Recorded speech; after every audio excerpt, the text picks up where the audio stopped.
Hello and welcome back to the Natural Wellness Tips Podcast. This is your host, Dr. Jennifer Shaw. I am super excited to be here with you guys today. And I am excited because this podcast is actually going to be the first podcast episode that I put on YouTube. I have been dragging my feet about putting it on YouTube. And my amazing boyfriend looked at me the other day and was like, "Why isn't your podcast on YouTube?"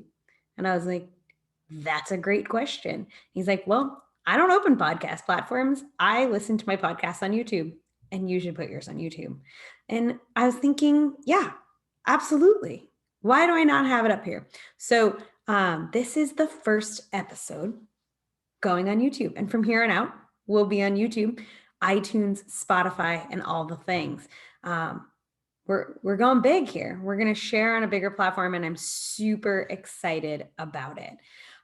So, as always, thank you guys so much for tuning in and listening. It's been so therapeutic for me to have this podcast, and I wanted to take this time to go back and talk about my story. It's been almost 2.5 years since I started this podcast. And so much has changed and evolved in 2.5 years. And I feel like it's an incredible time to go back and just revisit and reintroduce myself to those of you that tune into the podcast. Maybe you're newer and you haven't heard my full story. Uh, so I want to share it with you guys. And I want to share it as it's evolved and with some of the new things that are in my story over the last 2 years, right? So I'm excited to dive in. I'm excited to be super vulnerable with you guys about a lot of things uh, and just open up my heart and soul and just share with you guys a little bit more about who I am and why I'm sitting here on this podcast sharing with you guys. What does it mean to me? So we're going to go into all of that. Before we do, I want to thank you guys so much for tuning into the podcast.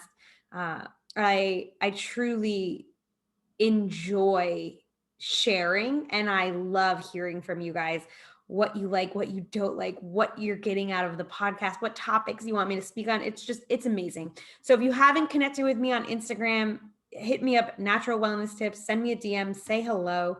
Let me know if there's a topic you want me to talk on. I love sharing.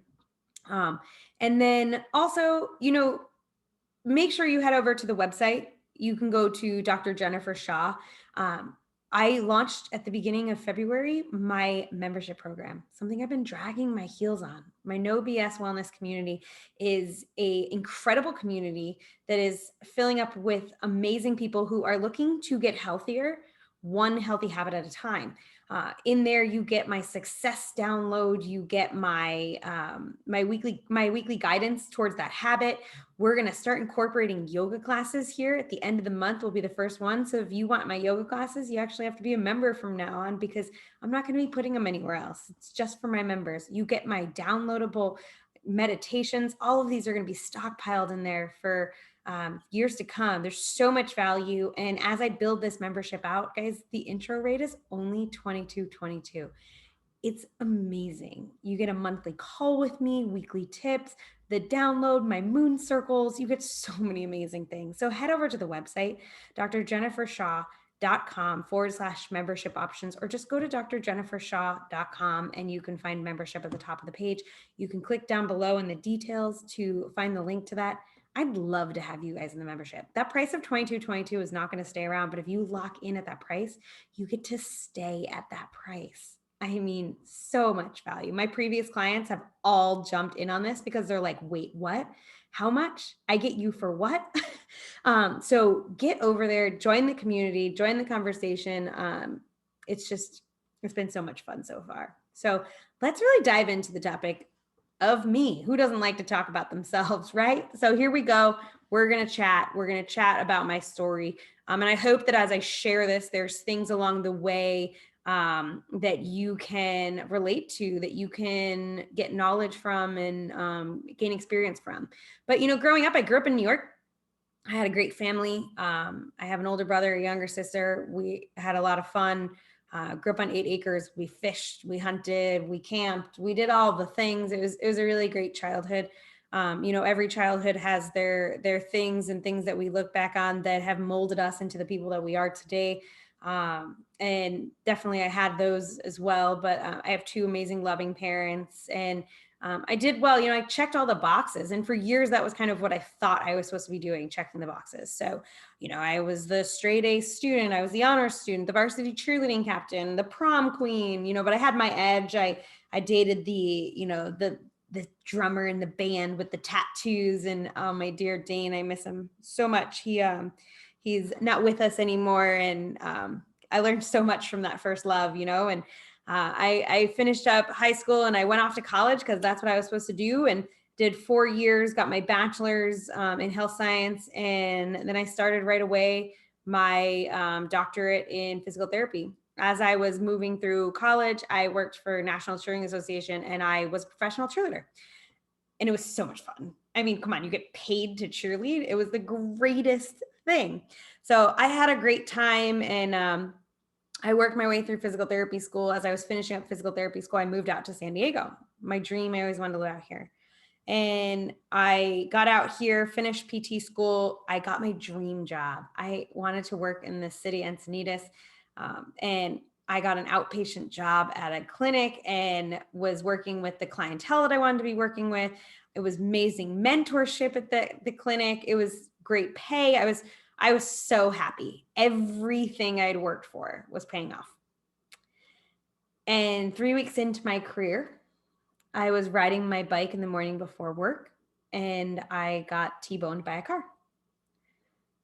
I had so much of what I thought my life would be taken from me in a split second. And I ended up with, I have a stroke in my spinal cord. So I have a spinal cord injury from C6 to T9. I have a brainstem injury, a brain injury. The brain injury affects things like reading, some cranial nerve issues with like my right eyebrow doesn't function the same as my left. My right eye doesn't function the same as my left. And some other things with my vestibular system, and just like kind of the other normal back injuries, right? I have the normal herniated discs and all these weird instability things. I mean, crazy injuries. And I was fully admitted to the Western medical system for 8 months. I took every pill they told me to take. I did everything they said. At the end of 8 months of listening, I was taking about 30 pills a day, and I was completely disabled. I was 25, and I was just turning 26. I didn't even recognize my life. I couldn't believe it was my reality. And I wasn't able to work full time. At that time, I think I was fully disabled. Yeah, it was humbling to say the least. Still, like, kind of hits me when I think about it.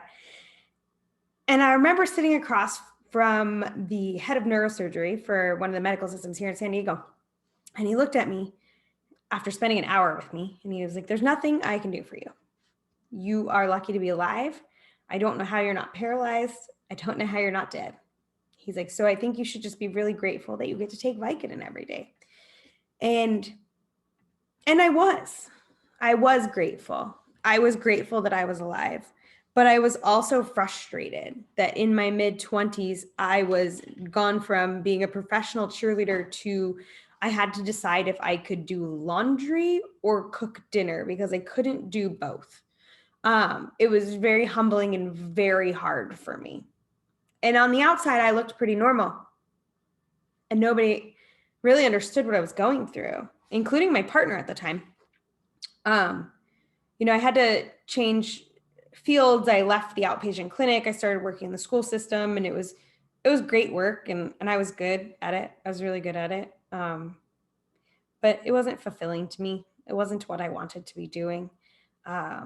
I just felt like I was living an empty life with no purpose. And I think that's something a lot of people can relate to, right? It's like we just kind of go through the motions.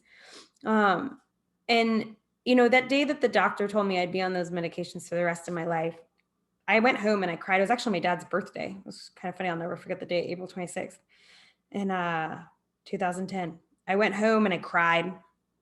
And I took all my meds that night and I put them in a shoebox, and I put the shoebox up in the closet. And I said, no more. I'm done. I'm done with medication. If I'm going to be in pain, I'm going to be in pain, at least with a clear mind. And I did that. I got myself off all of my medication. And I just was determined to find another way. I was introduced to acupuncture. I had tried acupuncture for different things before, and I knew it worked. And I found a great acupuncturist, Ginger. I honestly say a lot of times that she saved my life. I scrounged up any money I had to see her 2 to 3 days a week. And it was one of the only things that helped my pain. Lots of cupping, lots of acupuncture, lots of gua sha. And I got back into yoga pretty reluctantly. I didn't think it would be something I'd be able to do, but I was able to get back on my mat and get moving. I got into meditation. I started to do all of these things that were in my control. And then Ginger, my acupuncturist, looked at me one day and was like, I have a client that used essential oils to get herself out of chronic pain. I think you should meet with her. To which I brushed off and was like, not going to happen.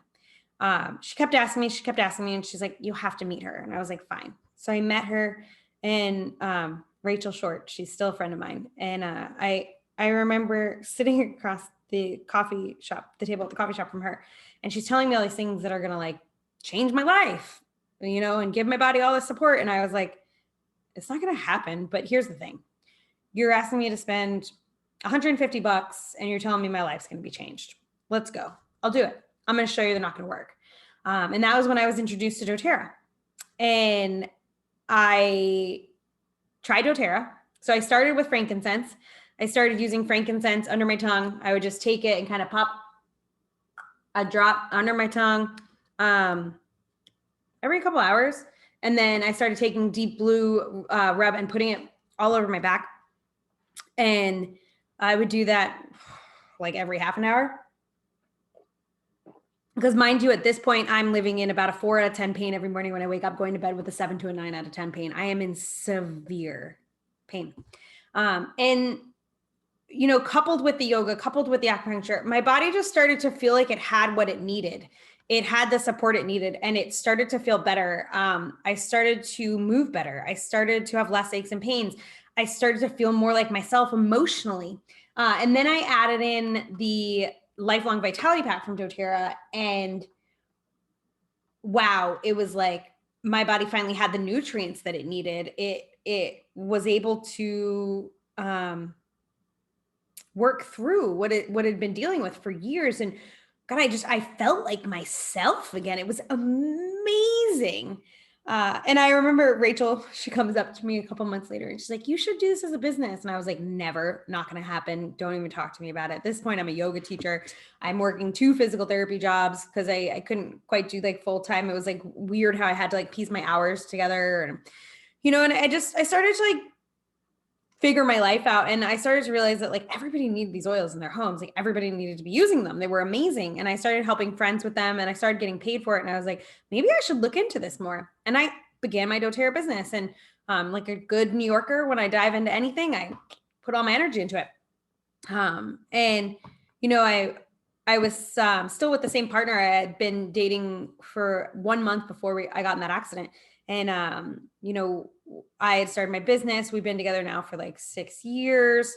At that point, I guess we'd been together like 5 years, and, 6.5 years in, I'm a year and a half into my business, doing well in my business, doing well at the school district. And he proposed, and I was like, okay, well, we're happy enough. Seems good.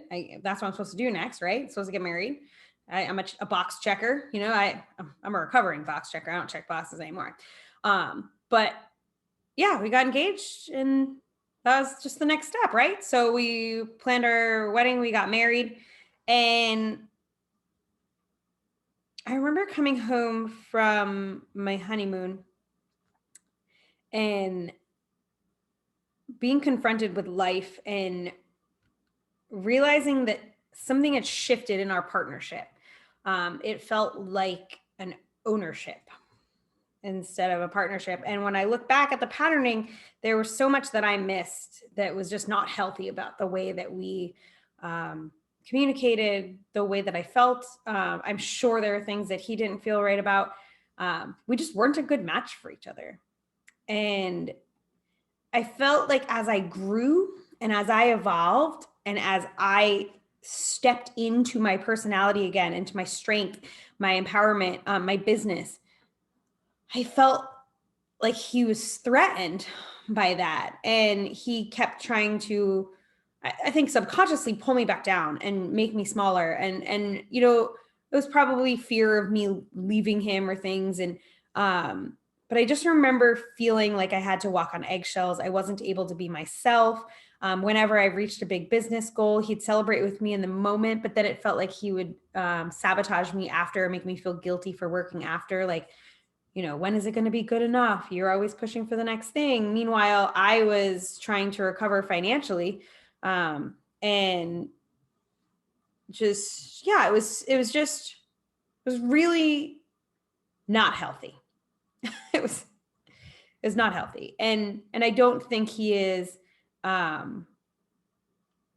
don't think he's a bad person. I think we were a bad match. I think we were a bad match for each other. And it led to a very toxic relationship, I think, on both parts.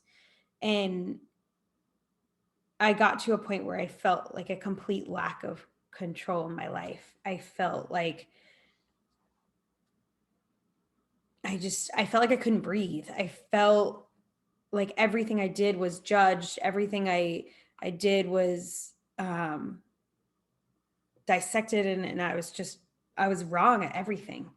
And I felt so low. And it was so hard because I'm such a big positive person that I'm out in this world and so many people are loving their relationships with me and their interactions. And I'm giving them so much life through their oils and their healthy habits and the work I'm doing with them. And I come home and I felt empty. I felt like I wasn't ever a good enough wife. I wasn't, nothing ever felt like it was good enough. It felt like I was in trouble every 5 seconds. I felt like I talked to the wrong person every 5 seconds. I wore the wrong thing. I cooked the wrong thing. I didn't cook. You know, it really became this place in my life where I felt lower than low. And I was starting to question my self-worth. And I recognized at some point, I was actually asked by someone, you know, we duplicate the relationships that our parents have. And my parents are loving, beautiful parents that were not meant to be together. And they did not have the greatest relationship. And we duplicate that, right? If we don't know better, we duplicate that. And I recognized that I had duplicated much of my parents' relationship in my marriage. And I had a friend look at me and say, what your niece sees right now in her age is what she will duplicate. And do you want her to be in a relationship and or a marriage in her future like you are in right now? And I just cried and was like, no, I don't. And I left. I got the courage up to leave in the summer of 2018. And I was so grateful that my doTERRA business was at a point that it could provide for me as a single woman. You know, like I had bills, I had things to take care of, and it was hard. And it was not a pleasant divorce.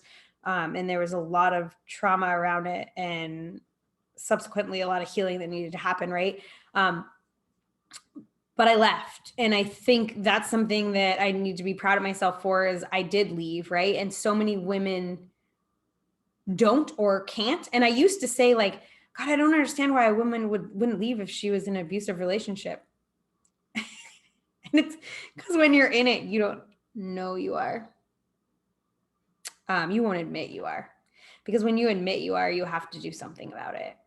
You have to leave at that point. So until we're ready to admit it, we're not ready. We're not gonna be able to leave, right?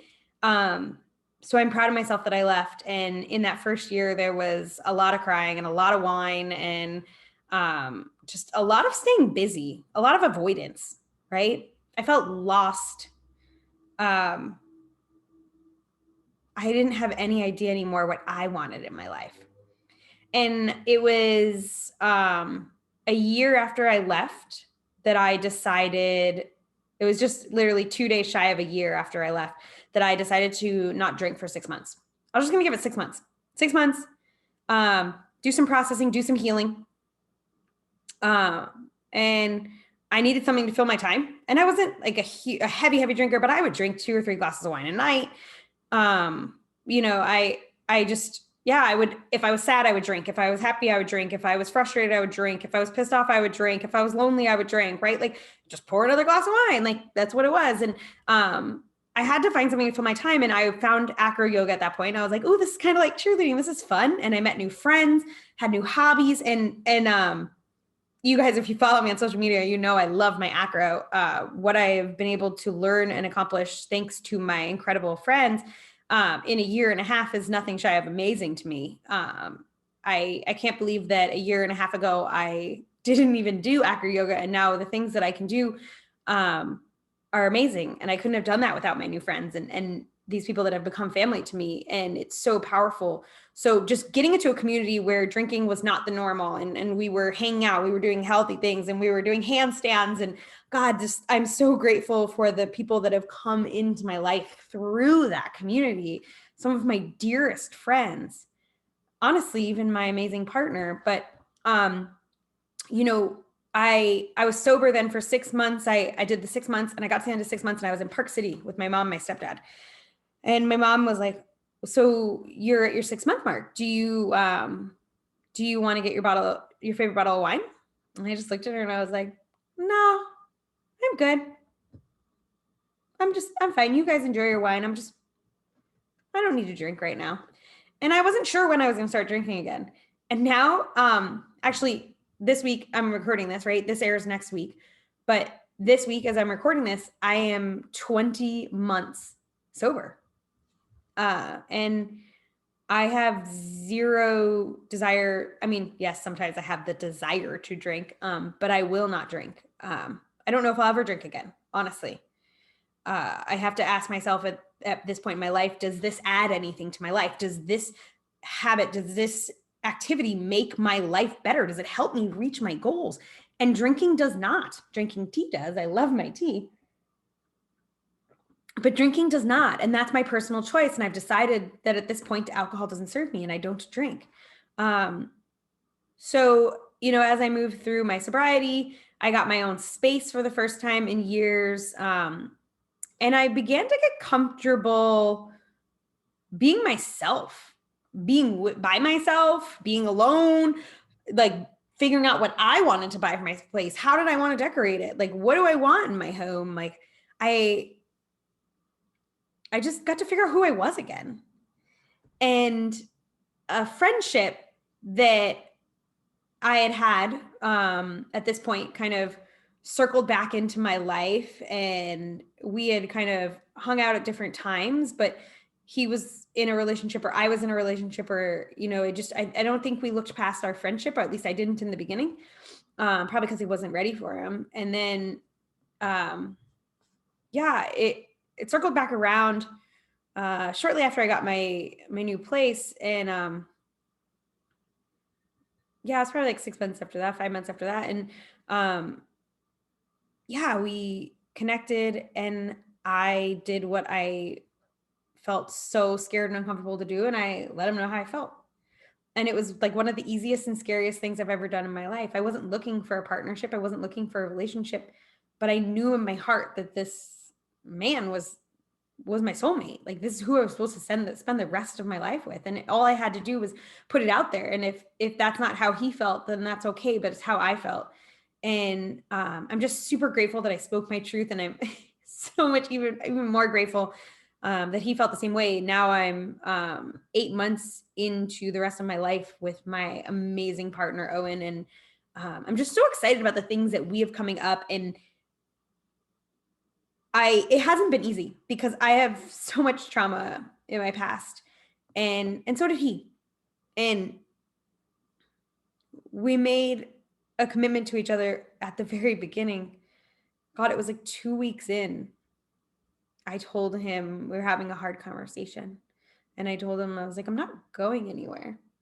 Like, we're both here for the right reasons. Like, I'm literally not going anywhere. And I knew at that point that like I was spending the rest of my life with him. Um, it's amazing because now I have a teammate. I have somebody who isn't afraid to watch me grow, who's excited to see me shine, who's like ready to walk this path of my larger purpose with me and cheers me on every step of the way. And I honestly thought I'd be alone for the rest of my life. And he did too. It was so funny. We both were like, meh, there'll be a point where we're just done with this dating thing. We'll just be alone because like we're a lot and we have a lot of goals and things, right? And like I mentioned, he was one of the influences in me putting this podcast finally on YouTube. And so many other things, like my monthly membership, giving me the confidence to do that, just supporting me and cheering me on. And not only that, but now he's partnered with me in our doTERRA business and he's stepped on board with that. And we're actively working on bringing in new business partners that are ready to change their story.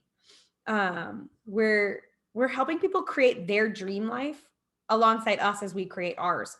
And it's just been such an incredible evolution over the last 2.5 years. It's crazy. I said to a friend today, like sometimes when I look back at my life or I listen to myself speak now, I have to stop and smile and almost like laugh at myself, like in like a positive way, at all the growth, the healing, the evolution that I've gone through in 2.5 years. And guys, I have so much more to do, right? Like we are always growing, we are always evolving, and I'm here for the journey. I am ready. Like I love getting to know myself. I love unlearning my past. I love learning what is available for me in this abundant life. And I'm so grateful for the entire journey. I wouldn't change any of it. I wouldn't change the car accident. I wouldn't change my past relationships. I wouldn't change any of the adversity because everything that I have faced has made me who I am today. Everything that I've gone through has helped me show up better for you, has helped me have this platform where I get to heal and grow and share with you, right? And I hope, just as every episode I put out, that by listening to this, I inspire at least one person to take a chance, to stop accepting what you've been told or what you've been telling yourself. You have everything and anything that you want in life at your fingertips if you believe that it can be yours, if you're willing to do the work to make it yours. You want to start your business? You want to join me in the doTERRA field? You want to start a coaching business? You want to leave a relationship that's not fulfilling? You want to say to somebody that you want to be with them and you're scared? Do it. Do it. Do all of it. Speak your truth, be unauthentically or absolutely unapologetically you, be authentically yourself. Like just show up in this world ready to tackle each day to be a better version of yourself. And I'm here as proof to show you that like you might think things are knocking you down, but everything happens for your greater good if you allow it. I got hit by a freaking car. I went from being a professional cheerleader to not being able to work out, right? It was a humbling experience. But without that knowledge, without that learning, doTERRA would have never come into my life. Yoga would have never come into my life to the way it did. And I wouldn't be here to influence and change and walk alongside so many people on their healing journeys. Guys, you miss 100% of the shots you don't take. Stop missing out by default. Put yourself out there, chase your freaking dreams, and believe that you deserve every ounce of happiness there is, because you do. You do. You can have anything you want in life. You just have to believe that it's possible. And you just have to show up every single day and say, what can I do to make my dreams come true? That's all you gotta do. Surround yourself with people that freaking believe in you. Leave relationships that don't, or talk to those people in those relationships that don't, and see if you can change them and grow them and evolve them. But like, get yourself in places with people that root for you. If somebody's not rooting for you in your life, don't tell them your dreams. Find people that'll cheer you on, even when your dream sounds crazy. And then sometimes we'll tell you, okay, that's a little ridiculous. Maybe we need to rethink it, right? But put people in your corner that you trust, that love you and have your best interests in mind, and chase your freaking dreams because you deserve it. God, it's just went 30 minutes telling you my crazy life story in a synopsis, but like I said, if one person can listen to this and feel impacted, if one person can listen to this and see their lives change, see some good come out of it, then I did my job here. And I'm just so humbled to share this space and this time with you guys. And I hope to keep showing up, and I hope to keep inspiring, and I hope to keep building relationships with you guys. Please reach out, say hello, pop into my membership. God, if you pop into my membership, I get to spend time with you. Let's do it. Let's build our healthiest, happiest life one habit at a time. One day, one habit, 1 month at a time. And I'll catch you guys here on the podcast next week. It's been an incredible honor to share the depth of my story with you guys, and how it's evolved over the last 2.5 years since I told it on this platform last. And until next time, namaste.